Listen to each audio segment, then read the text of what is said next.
विक्रमशिला विश्वविद्यालय का इतिहास भाग 1। स्थापना का समय, स्थान और ऐतिहासिक पृष्ठभूमि। 1। प्राचीन भारत में शिक्षा का वातावरण। प्राचीन भारत में शिक्षा का अत्यंत महत्वपूर्ण स्थान था। नालंदा, तक्षशिला, वल्लभी जैसे विश्वविद्यालय न केवल भारत के बल्कि पूरे विश्व के विद्वानों को आकर्षित करते थे। जब नालंदा विश्वविद्यालय धीरे धीरे मुस्लिम आक्रमणों और आंतरिक गिरावट के कारण अपनी पुरानी महिमा खो रहा था, तब एक और महान शैक्षणिक संस्थान का जन्म हुआ, विक्रमशिला विश्वविद्यालय।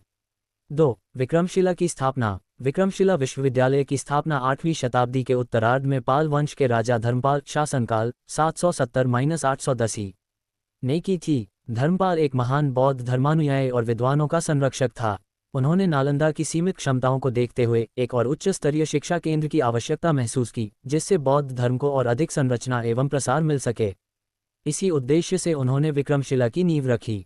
3। विश्वविद्यालय का स्थान। विक्रमशिला विश्वविद्यालय वर्तमान बिहार राज्य के भागलपुर जिले के अंतर्गत गंगा नदी के किनारे अंतर्द्वीप नामक स्थान पर स्थित था।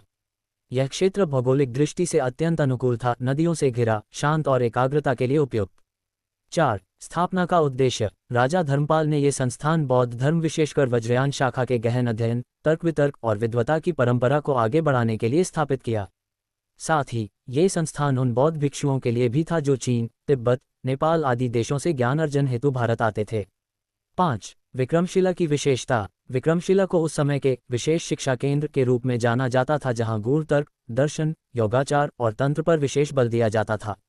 यहाँ का शिक्षण स्तर इतना उच्च कोटि का था कि इसे तिब्बती बौद्ध शिक्षा का मुख्य आधार भी माना गया। 6। प्रारंभिक संरचना और प्रशासन। विक्रमशिला का प्रशासन अत्यंत व्यवस्थित था। यहाँ एक आचार्य प्रधान, अनेक शिक्षक और सैकड़ों विद्यार्थी होते थे। विश्वविद्यालय को राजा के द्वारा अनुदान दिया जाता था और अनेक गांवों की आय से इसकी आर्थिक व्यवस्था चलती थी। प्रवेश परीक्षा के लिए कठोर मापदंड थे और केवल श्रेष्ठ छात्र ही यहाँ अध्ययन हेतु चुने जाते थे। विक्रमशिला विश्वविद्यालय का इतिहास भाग 2। विश्वविद्यालय की संरचना, पाठ्यक्रम और शिक्षण प्रणाली। 1। विश्वविद्यालय की भव्य संरचना। विक्रमशिला विश्वविद्यालय का परिसर अत्यंत विशाल और योजनाबद्ध था। इसका निर्माण एक ऊंचे टीले पर किया गया था, जिसे चारों ओर से ईंटों की दीवारों से घेरा गया था। इस परिसर में एक मुख्य विहार सेंट्रल मॉनेस्ट्री, 108 छोटे विहार छात्रावास रूपी मठ, 6 द्वारपाल विहार गेट मॉनेस्ट्रीज, अध्ययन कक्ष, सभागार, पुस्तकालय, ध्यान कक्ष और उद्यान शामिल थे। मूल विहार एक वर्गाकार आकृति में बना था, जिसके चारों कोनों पर बुर्ज टावर लाइक स्ट्रक्चर्स बने हुए थे। मध्य में एक विशाल प्रार्थना कक्ष था। 2। पाठ्यक्रम की विविधता। विक्रमशिला में पढ़ाए जाने वाले विषय अत्यंत गहन और विविध थे। मुख्यतः बौद्ध धर्म के वज्रयान और योगाचार शाखा के ग्रंथों पर विशेष बल दिया जाता था, लेकिन इसके अतिरिक्त अन्य विषयों का भी समावेश था। बौद्ध तंत्र और दर्शन, वज्रायना, महायाना, योगाचर, तर्कशास्त्र, लॉजिक हेतु विद्या, व्याकरण, ग्रामर, छंद और काव्यशास्त्र, आयुर्वेद और चिकित्सा, ज्योतिष, संस्कृत और पाली भाषाएं, ध्यान और योग, तिब्बती और चीनी भाषाओं का अध्ययन। 3। शिक्षा प्रणाली और अनुशासन। विक्रमशिला में शिक्षा प्रणाली अत्यंत कठोर और व्यवस्थित थी। यहाँ के विद्यार्थियों और भिक्षुओं को न केवल ग्रंथों का अध्ययन करना होता था, बल्कि उन्हें तर्क वितर्क, वाचन और शास्त्रार्थ में भी निपुण होना आवश्यक था। छात्रों को प्रतिदिन अध्ययन के साथ साथ ध्यान और अनुशासन का पालन करना होता था। सभी छात्र शाकाहारी भोजन करते थे और एक सरल जीवन शैली अपनाते थे। किसी भी नए छात्र को प्रवेश परीक्षा द्वारा चुना जाता था। 4। शिक्षक और आचार्य। यहाँ के आचार्य, प्रमुख शिक्षक अत्यंत विद्वान और अनुशासन प्रिय होते थे। उनमें से कुछ प्रसिद्ध आचार्यों के नाम इतिहास में दर्ज हैं। आचार्य दीपंकर श्रीज्ञान अतिश, जिन्होंने बाद में तिब्बत में बौद्ध धर्म का प्रचार किया। विनीत करगुप्त, शीलभद्र, शांतिपाल जैसे विद्वान भी यहाँ पढ़ाते थे। आचार्यगण न केवल भारत में बल्कि नेपाल, तिब्बत और बंगाल आदि क्षेत्रों में भी उच्च सम्मान प्राप्त करते थे। 5। पुस्तकालय, धर्मघोष। विक्रमशिला का पुस्तकालय धर्मघोष के नाम से प्रसिद्ध था। इसमें सैकड़ों ग्रंथ, पांडुलिपियां और तंत्र ग्रंथ संग्रहित थे। ये सभी ग्रंथ तालपत्र और भोजपत्रों पर लिखे गए थे, जिनकी देखरेख विशेष रूप से प्रशिक्षित भिक्षु करते थे। 6। तिब्बती संबंध। विक्रमशिला विश्वविद्यालय तिब्बत के साथ एक विशेष संबंध रखता था। तिब्बत से अनेक छात्र यहाँ शिक्षा ग्रहण करने आते थे। इसी विश्वविद्यालय से दीपंकर श्रीज्ञान को तिब्बत भेजा गया था, जहाँ उन्होंने बौद्ध धर्म के प्रचार और तिब्बती लिपि के विकास में अभूतपूर्व योगदान दिया। विक्रमशिला विश्वविद्यालय का इतिहास भाग 3। वैश्विक ख्याति, अंतर्राष्ट्रीय संबंध और महान विद्वान। 1। वैश्विक ख्याति की प्राप्ति। विक्रमशिला विश्वविद्यालय का नाम धीरे धीरे भारत की सीमाओं से बाहर भी फैलने लगा। जिस प्रकार नालंदा विश्वविद्यालय प्राचीन काल में ज्ञान का अंतर्राष्ट्रीय केंद्र था, उसी प्रकार विक्रमशिला भी बौद्ध शिक्षा और दर्शन का दूसरा स्तंभ बन गया। विशेषतः वज्रयान बौद्ध धर्म में इस विश्वविद्यालय की महत्ता इतनी बढ़ गई थी कि तिब्बत, चीन, मंगोलिया और श्रीलंका के शिष्य यहाँ अध्ययन के लिए आते थे। ये वह समय था जब भारत विश्वगुरु कहलाता था और विक्रमशिला जैसे संस्थान इस उपाधि को सार्थक कर रहे थे। 2. तिब्बत से संबंध और शिक्षा का आदान प्रदान। तिब्बती छात्रों का आना। विक्रमशिला और तिब्बत के संबंध अत्यंत गहरे और सांस्कृतिक रूप से समृद्ध थे। तिब्बत से बड़ी संख्या में बौद्ध भिक्षु और छात्र विक्रमशिला में अध्ययन हेतु आते थे। तिब्बती स्रोतों, विशेष रूप से ब्लू एनल्स में इस बात का उल्लेख मिलता है कि विक्रमशिला में उन्हें न केवल बौद्ध ग्रंथों की शिक्षा दी जाती थी, बल्कि संस्कृत और भारतीय दर्शन का गहन ज्ञान भी कराया जाता था। भारत से महान विद्वानों का तिब्बत गमन। सबसे प्रसिद्ध उदाहरण है आचार्य अतिश दीपंकर श्रीज्ञान। वह विक्रमशिला के प्रमुख आचार्य थे और 11वीं शताब्दी में तिब्बती राजा के आमंत्रण पर वहां गए। उन्होंने न केवल बौद्ध धर्म का पुनरुद्धार किया बल्कि तिब्बती लिपि और धर्मशास्त्रों का संस्कृतिकरण किया। उनकी शिक्षाएं आज भी तिब्बती बौद्ध परंपरा, विशेष रूप से कादम्पा संप्रदाय की रीढ़ मानी जाती हैं। 3. चीन और अन्य देशों से संपर्क। विक्रमशिला में चीन, म्यांमार, बर्मा, श्रीलंका और जावा, इंडोनेशिया से भी शिष्य आते थे। चीन के यात्रियों और बौद्ध भिक्षुओं ने अपने यात्रा वृत्तांतों में विक्रमशिला की प्रशंसा की है, जैसे विश्वविद्यालय की शांतता और अनुशासन, गुरुओं की विद्वता और शिष्यों का समर्पण, ग्रंथों का अनुवाद और संरक्षित पुस्तकालय। विशेष बात यह रही कि इन देशों से आए छात्रों ने भारत में सीखा ज्ञान अपने देशों में जाकर फैलाया, जिससे भारतीय बौद्ध संस्कृति का प्रभाव उन क्षेत्रों में भी बढ़ा। 4. विद्वानों की परंपरा और उनके योगदान। विक्रमशिला विश्वविद्यालय ने अनेक महान बौद्ध विद्वानों को जन्म दिया। इनमें से कुछ प्रमुख नाम हैं। दीपंकर श्रीज्ञान, अतिशय दीपंकर सृजनना, विक्रमशिला के सबसे प्रतिष्ठित आचार्य, तिब्बत में बौद्ध धर्म के पुनरुत्थान के सूत्रधार। उनके ग्रंथ जैसे बोधिपथ प्रदीप आज भी तिब्बत में पढ़ाए जाते हैं। विनीत करगुप्त, तर्कशास्त्र और व्याकरण के महान विद्वान, नालंदा और विक्रमशिला दोनों से जुड़े थे। राहुल श्रीभद्र, बौद्ध दर्शन और तंत्र के विशेषज्ञ, अनेक ग्रंथों के लेखक और तिब्बती अनुवादों के स्रोत। 5. अनुवाद कार्य। विक्रमशिला में संस्कृत ग्रंथों का पाली, तिब्बती और चीनी भाषाओं में अनुवाद कार्य भी होता था। इसके लिए विशेष केंद्र और विद्वानों की टीम नियुक्त थी। इसका प्रमुख उद्देश्य था बौद्ध विचारों और ग्रंथों को अंतर्राष्ट्रीय स्तर पर पहुंचाना। इन अनुवादों की वजह से आज भी भारत के खो चुके ग्रंथ तिब्बती संस्करणों में सुरक्षित हैं। 6. शिक्षण का पद्धतिगत महत्व। विद्यार्थियों को केवल सैद्धांतिक ज्ञान नहीं, बल्कि तर्क वितर्क, संवाद, ध्यान और व्यवहारिक शिक्षा भी दी जाती थी। गुरु और शिष्य का संबंध अत्यंत श्रद्धा और आदर पर आधारित होता था। यहाँ पढ़ने वाले छात्र केवल ज्ञान के साधक नहीं थे, बल्कि वे अपने समाज के नैतिक, सांस्कृतिक और धार्मिक नेतृत्वकर्ता भी बनते थे। विक्रमशिला विश्वविद्यालय का इतिहास भाग 4। पतन की शुरुआत और बख्तियार खिलजी का आक्रमण। 1. राजनीतिक अस्थिरता और शिक्षा प्रणाली पर प्रभाव। 11वीं शताब्दी के बाद पाल वंश की शक्ति धीरे धीरे कमजोर होने लगी। राजा रामपाल के बाद जो शासक आए, वे उतने सक्षम नहीं थे जितना धर्मपाल या देवपाल जैसे पूर्वज। उनके शासनकाल में प्रशासनिक अस्थिरता, सामंती झगड़े और बाहरी आक्रमणों की घटनाएं बढ़ने लगीं। इनका सीधा प्रभाव शैक्षणिक संस्थानों पर पड़ा। राजकीय संरक्षण कम होने लगा, अनुदान घटने लगे और विश्वविद्यालय की सुरक्षा भी अस्थिर होने लगी। विक्रमशिला जैसे संस्थानों को चलाने के लिए जिस संगठित और सुनियोजित संरचना की आवश्यकता थी, वह धीरे धीरे टूटने लगी। 2. इस्लामी आक्रमण और ज्ञान केंद्रों पर हमला। 12वीं शताब्दी के अंत तक उत्तर भारत में तुर्क आक्रमण शुरू हो चुके थे। इन आक्रमणों का एक स्पष्ट उद्देश्य था राजनीतिक नियंत्रण स्थापित करना, धन और संपत्ति की लूट, और दुर्भाग्यवश धार्मिक संस्थानों, मंदिरों और विश्वविद्यालयों को नष्ट करना। इन आक्रमणों का सबसे भयावह प्रभाव भारत के ज्ञान संस्थानों पर पड़ा, विशेषकर बौद्ध विश्वविद्यालयों पर। 3. मोहम्मद बख्तियार खिलजी का बिहार आक्रमण। 1200 ईस्वी के आसपास तुर्क सेनापति मोहम्मद बख्तियार खिलजी ने बिहार और बंगाल पर आक्रमण किया। उसका उद्देश्य था लूटपाट और इस्लामी साम्राज्य की सीमाओं का विस्तार। उसने बिहार में प्रवेश किया और उसने 2 सबसे बड़े बौद्ध विश्वविद्यालयों पर हमला बोला, नालंदा और विक्रमशिला। 4. विक्रमशिला का विध्वंस। बख्तियार खिलजी ने जब विक्रमशिला पर हमला किया, तब विश्वविद्यालय पूरी तरह क्रियाशील था। वहां हजारों छात्र और भिक्षु निवास कर रहे थे, परंतु इस हमले की निर्दयता ने सब कुछ समाप्त कर दिया। हमले की प्रमुख घटनाएं। विश्वविद्यालय को आग के हवाले कर दिया गया। पुस्तकालय, धर्मघोष में आग लगाई गई, जिससे हजारों ग्रंथ और पांडुलिपियां जलकर राख हो गईं।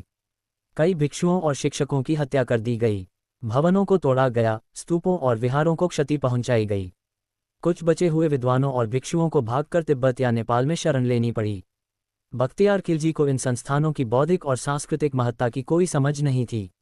कुछ मुस्लिम इतिहासकारों के अनुसार उसने नालंदा और विक्रमशिला को एक जादू टोना करने वाले ठिकाने के रूप में देखा और नष्ट कर दिया। 5. भारत में बौद्ध धर्म का अवसान। विक्रमशिला का विध्वंस केवल एक विश्वविद्यालय का अंत नहीं था, बल्कि भारत में बौद्ध धर्म के संस्थागत आधार का अंत था। बौद्ध भिक्षु और विद्वान या तो मारे गए या भाग गए। जनता में बौद्ध धर्म के प्रति विश्वास घटा क्योंकि राजकीय संरक्षण समाप्त हो चुका था। धीरे धीरे बौद्ध धर्म भारत से लुप्त होने लगा और केवल तिब्बत, नेपाल, श्रीलंका, म्यांमार आदि देशों में जीवित रहा। 6. इतिहास में एक शून्य। विक्रमशिला के विनाश के बाद भारत की ज्ञान परंपरा को बहुत बड़ा आघात लगा। जिन ग्रंथों, विचारों और अनुसंधानों ने शताब्दियों तक विश्व का मार्गदर्शन किया था, वे सब जलकर नष्ट हो गए। इतिहास में ये समय ऐसा था जब भारत विश्वगुरु की स्थिति से धीरे धीरे गुलामी की ओर बढ़ने लगा। विक्रमशिला विश्वविद्यालय का इतिहास भाग 5। भग्नावशेषों की खोज और पुरातात्विक महत्व। 1. विनाश के बाद सदियों का सन्नाटा। विक्रमशिला विश्वविद्यालय के नष्ट हो जाने के बाद ये क्षेत्र लंबे समय तक अज्ञात और उपेक्षित रहा। न तो इसके बारे में कोई ठोस ऐतिहासिक रिकॉर्ड रहा, न ही स्थानीय जनमानस में इसकी स्मृति बची।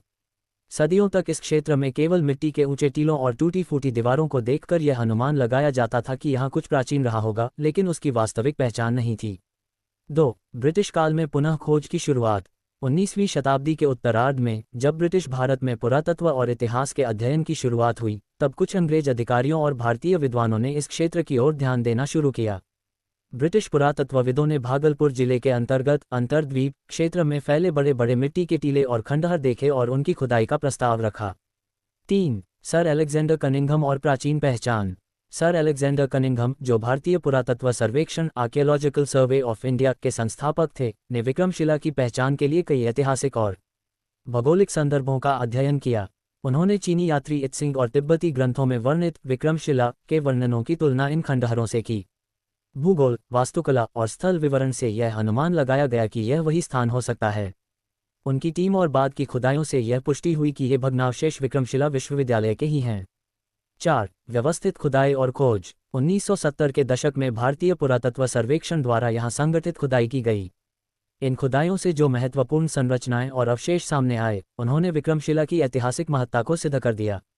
प्रमुख खोजें। एक विशाल मुख्य विहार मुख्य मठ, जिसकी लंबाई लगभग 330 फीट और चौड़ाई 330 फीट है। 108 छोटे विहारों का क्रमबद्ध समूह। ध्यान कक्ष, प्रवेश द्वार, सभागार और स्तूप। प्राचीन ईंटों से बनी दीवारें जिन पर बौद्ध आकृतियां उकेरी गई थीं। अनेक मिट्टी की मूर्तियां, बोधिसत्व, तारा, अवलोकितेश्वर आदि। ताम्रपत्र, अभिलेख, शिलालेख और मृद्भांत मिट्टी के बर्तन। इन संरचनाओं की भव्यता ये प्रमाणित करती है कि विक्रमशिला कोई सामान्य मठ नहीं, बल्कि एक विश्वस्तरीय शिक्षा संस्थान था। 5. तिब्बती ग्रंथों से पुष्टि। तिब्बती ग्रंथों जैसे ब्लू एनल्स, बायोग्राफी ऑफ अटिशा और अन्य बौद्ध साहित्य में विक्रमशिला का विस्तृत वर्णन मिलता है।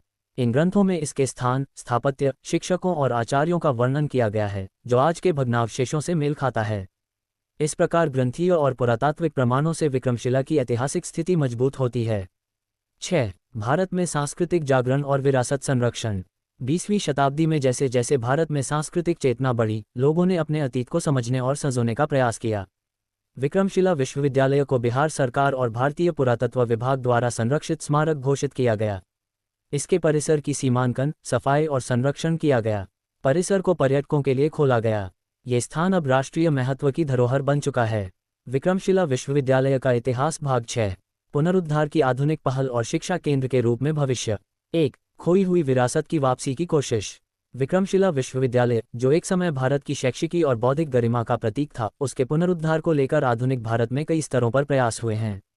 21वीं सदी में जब भारत ने अपने प्राचीन ज्ञान, संस्कृति और धरोहर को पुनर्जीवित करने की ओर कदम बढ़ाया, तब विक्रमशिला भी उस पुनर्जागरण का एक अहम हिस्सा बना। 2. पर्यटन और सांस्कृतिक केंद्र के रूप में विकास। बिहार सरकार और भारतीय पुरातत्व सर्वेक्षण (ASI) ने विक्रमशिला को एक ऐतिहासिक पर्यटन स्थल के रूप में विकसित करने के लिए कई योजनाएं शुरू की। सड़क और रेल संपर्क का विकास किया गया, जिससे पर्यटक आसानी से यहां आ सकें। परिसर में सूचना केंद्र, संग्रहालय, शौचालय और पथ प्रदर्शन बोर्ड आदि की व्यवस्था की गई। हर वर्ष बौद्ध महोत्सव का आयोजन किया जाने लगा, जिसमें देश विदेश से भिक्षु, विद्वान और पर्यटक आते हैं। इन प्रयासों से न केवल पर्यटन को बढ़ावा मिला, बल्कि विक्रमशिला की ऐतिहासिक पहचान भी लोगों तक पहुंची। 3. विक्रमशिला विश्वविद्यालय को पुनः स्थापित करने का प्रस्ताव। 2015 के बाद से बिहार सरकार और केंद्र सरकार ने विक्रमशिला विश्वविद्यालय को एक बार फिर उच्च शिक्षा के आधुनिक केंद्र के रूप में पुनः स्थापित करने की योजना पर कार्य शुरू किया। प्रस्तावित पहल विक्रमशिला केंद्रीय विश्वविद्यालय की स्थापना हेतु केंद्र सरकार से मांग की गई। आधुनिक भवन, पुस्तकालय, शोध केंद्र और अंतर्राष्ट्रीय सहयोग वाले संस्थान की परिकल्पना की गई। इसका उद्देश्य केवल शिक्षा देना नहीं, बल्कि बौद्ध अध्ययन, दर्शन, इतिहास और संस्कृत शिक्षा को बढ़ावा देना है। हाल के वर्षों में केंद्र सरकार ने इसके लिए बजट भी निर्धारित किया है और निर्माण कार्य के लिए भूमि आवंटन की प्रक्रिया चल रही है। 4. स्थानीय जागरूकता और युवा सहभागिता। भागलपुर जिले और आसपास के क्षेत्रों में रहने वाले युवाओं में भी विक्रमशिला के गौरवशाली अतीत को लेकर नई चेतना आई है। स्थानीय स्कूलों और कॉलेजों में विक्रमशिला पर व्याख्यान, निबंध प्रतियोगिताएं और सेमिनार आयोजित किए जाते हैं। स्थानीय कलाकार और शोधकर्ता इसके इतिहास को नाटकों, पुस्तकों और डॉक्यूमेंट्री फिल्मों के माध्यम से जीवंत करने की कोशिश कर रहे हैं। 5. अंतर्राष्ट्रीय बौद्ध समाज की रुचि। तिब्बत, श्रीलंका, भूटान, जापान और थाईलैंड जैसे देशों के बौद्ध संघों और विश्वविद्यालयों ने भी विक्रमशिला को एक पुनः जीवंत तीर्थस्थल और अध्ययन केंद्र बनाने में रुचि दिखाई है। तिब्बती बौद्ध गुरु दलाई लामा ने भी विक्रमशिला की सांस्कृतिक महत्ता को बार बार रेखांकित किया है। अंतर्राष्ट्रीय बौद्ध सम्मेलन का आयोजन इस क्षेत्र में किया गया, जिससे वैश्विक स्तर पर इसका महत्व बढ़ा। 6. एक समर्पित विश्वविद्यालय, भविष्य की आशा। यदि केंद्र सरकार द्वारा प्रस्तावित विक्रमशिला केंद्रीय विश्वविद्यालय की स्थापना होती है, तो यह भारत के ग्लोबल एजुकेशन हब बनने की दिशा में एक ऐतिहासिक कदम होगा। ये संस्थान न केवल बौद्ध शिक्षा का केंद्र बनेगा, बल्कि आधुनिक विषयों और अनुसंधानों के लिए भी मंच प्रदान करेगा। निष्कर्ष: विक्रमशिला विश्वविद्यालय की कहानी केवल ईंटों और दीवारों की नहीं है, बल्कि यह उस जीवंत परंपरा की प्रतीक है जिसमें ज्ञान, साधना, तर्क, विचार और विश्वबंधुत्व समाहित था। यह एक ऐसी धरोहर है जो भारत के अतीत की गौरवगाथा कहती है और आज यह वर्तमान और भविष्य के लिए प्रेरणा का स्रोत बन सकती है।